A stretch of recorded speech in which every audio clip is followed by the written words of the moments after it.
नमस्कार दोस्तों, आज हम आप लोगों के बीच में चर्चा करेंगे कि वैक्सीनेशन में सरकार के समक्ष क्या-क्या चुनौतियां हैं और उन चुनौतियों को सरकार क्यों छुपा रही है। उन सारे मुद्दों की आपके बीच में आज मैं चर्चा करूंगा। यह नए मिजाज का शहर है, जरा फासले से मिला करो। जी हाँ, क्योंकि देश में फैली महामारी का इलाज फासला और वैक्सीनेशन, और इसीलिए इस मिलनसार देश में अर्थात भारत के लिए एक विकट समस्या यह है कि 140 करोड़ भारतीयों का वैक्सीनेशन कैसे होगा और इसके समक्ष क्या-क्या चुनौतियां हैं जिसको सरकार छिपा रही है। भारत में वैक्सीनेशन को अगर चरणों में किया जा रहा है तो वैसे तो इसकी चुनौतियां पहले से ही बहुत सी थी। प्रारंभ में यह 45 वर्ष से ऊपर के लोगों का वैक्सीनेशन में स्थान दिया गया था, लेकिन कोरोना के दूसरे चरण के पश्चात अर्थात दूसरी लहर के पश्चात युवा जिंदगियों को बचाने के लिए इसका विस्तार कर दिया गया और 45 वर्ष के ऊपर की मुहिम को अधूरा छोड़कर एक नई पंगत बैठा दी गई जो 18 वर्ष से ऊपर के युवाओं के वैक्सीनेशन के लक्ष्य को आनन फानन में लागू करने के लिए तैयार कर दी गई। अधूरी तैयारियों के बीच में नतीजे भी नकारात्मक आने शुरू हो गए। कहीं वैक्सीनेशन नहीं तो कहीं राज्य सरकारों की नाकामी। लेकिन यह समस्या एक छोटी समस्या है, बड़ी समस्या और भी है जिसको सरकार छुपाकर नहीं बता रही है, जिससे निकलने के लिए सरकार को एक रणनीतिक साझेदारी के साथ कार्य करना होगा और राज्य सरकार को उतना ही महत्व देना होगा जितना राज्य सरकार की भूमिका इस वैक्सीनेशन को सफल बनाने में हो सकती है।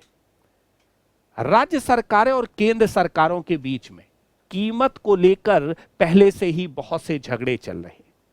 एक दूसरे पर आरोप की रणनीति की जा रही है, क्योंकि इस अभियान में 35,000 करोड़ रुपए से ऊपर का खर्च आने वाला है और ऐसी स्थिति में दोनों के बीच आज बहुत ही बड़ी साझेदारी की आवश्यकता है।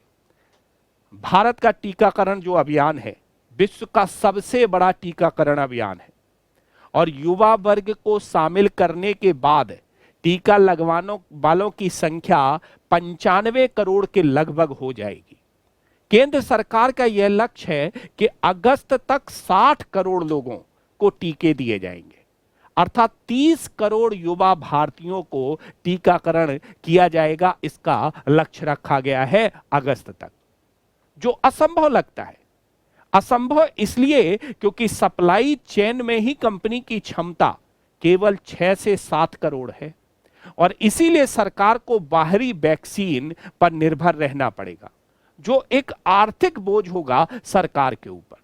सबसे बड़ी बात है, केंद्र और राज्य सरकार के मध्य में आपसी सामंजस्य पहले ही नहीं है, अर्थात सामंजस्य की कमी पहले ही देखने को मिलती रही है और ऐसी स्थिति में आर्थिक रूप से जो कलह मचा हुआ है उससे कैसे निजात मिलेगी, यह तो भविष्य ही तय करेगा। एक अन्य चुनौती भी वैक्सीन की कोल्ड चेन की है। फाइजर की तरह इसे ज्यादा ठंड में रखने की जरूरत तो नहीं है, लेकिन फिर भी इसकी कोल्ड चेन पॉइंट में रखना जरूरी है।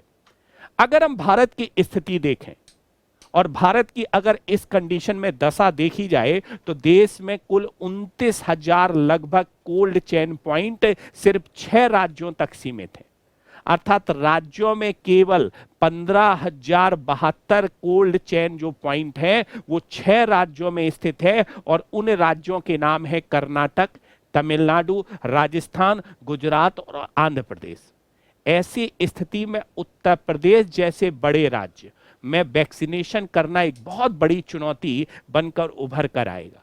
अगर हम इसे उदाहरण के रूप में समझें तो झारखंड में अगर हम देखा जाए तो झारखंड में इसकी संख्या बहुत कम है, जबकि गुजरात में इसकी संख्या बहुत ज्यादा है। गुजरात में प्रत्येक 1 लाख की आबादी पर 4 कोल्ड चेन पॉइंट मौजूद है, वहीं झारखंड में समान संख्या में लोगों के लिए सिर्फ एक कोल्ड चेन पॉइंट मौजूद है। निश्चित तौर पर अगर हम देखें पूरी स्थिति का आकलन करें तो उत्तर प्रदेश और बिहार जैसे कोल्ड चेन के बुनियादी ढांचे से अभी भी जूझ रहे हैं, और ऐसी कंडीशंस में उन सारे राज्यों का वैक्सीनेशन करना बहुत बड़ा कार्य है।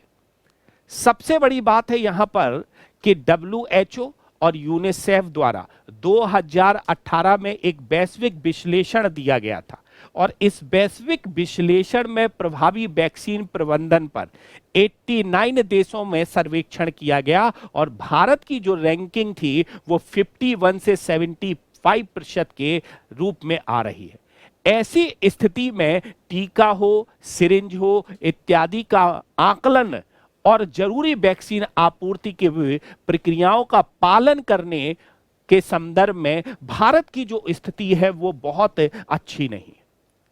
एक और बात याद रखेंगे आप लोग, क्या कि यहां पर अगर देखा जाए तो 2018 में जो आकलन आया था उसमें पूर्व शिपमेंट और आगमन प्रक्रियाएं, भंडारण तापमान के रूप में, स्टोर और वाहनों के भंडारण क्षमता के रूप में, भवन उपकरण और परिवहन की स्थिति के रूप में अगर देखें तो भारत की स्थिति उसमें भी अच्छी नहीं है।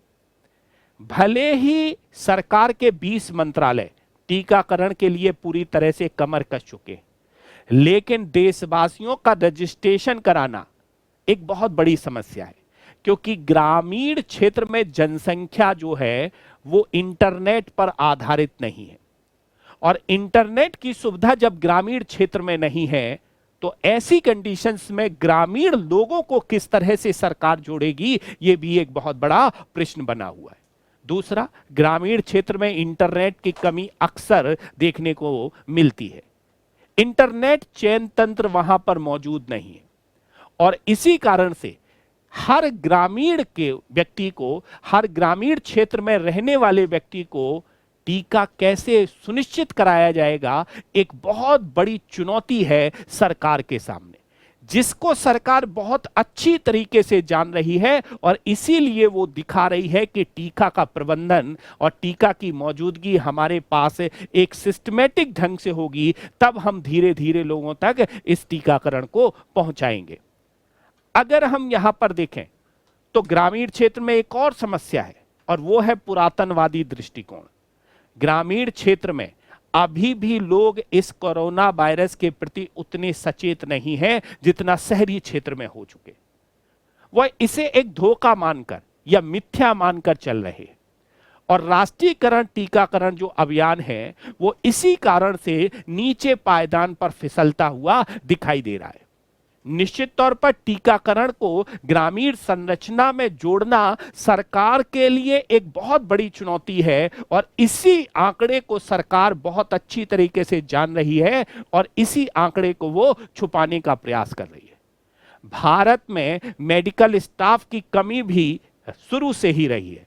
अभी तक टीकाकरण का इतना बड़ा अभियान इंजेक्शन के माध्यम से कभी भी विश्व में लागू नहीं किया गया।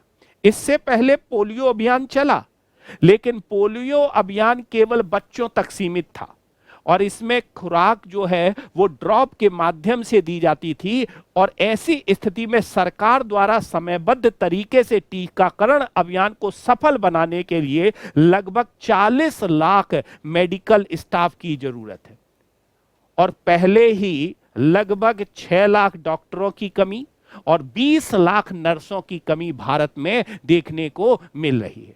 ऐसी स्थिति में अब कैसे टीकाकरण संभव होगा, इस बात को भी सरकार बहुत अच्छी तरीके से जान रही है।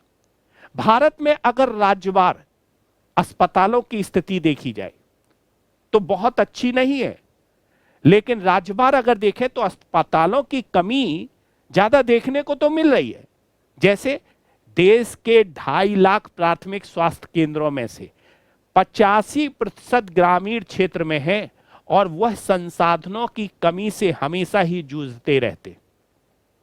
निश्चित तौर पर ऐसी स्थिति में सरकार को एक उचित रणनीति बनानी होगी, और उस रणनीति के अंतर्गत कार्य करना होगा, जिससे टीकाकरण अभियान को सफल बनाया जा सके। यहां पर तो आज के लिए इतना ही दोस्तों, हम फिर मिलेंगे आपको नेक्स्ट वीडियो में और एक नेक्स्ट टॉपिक के साथ में। धन्यवाद, थैंक यू, गुड नाइट।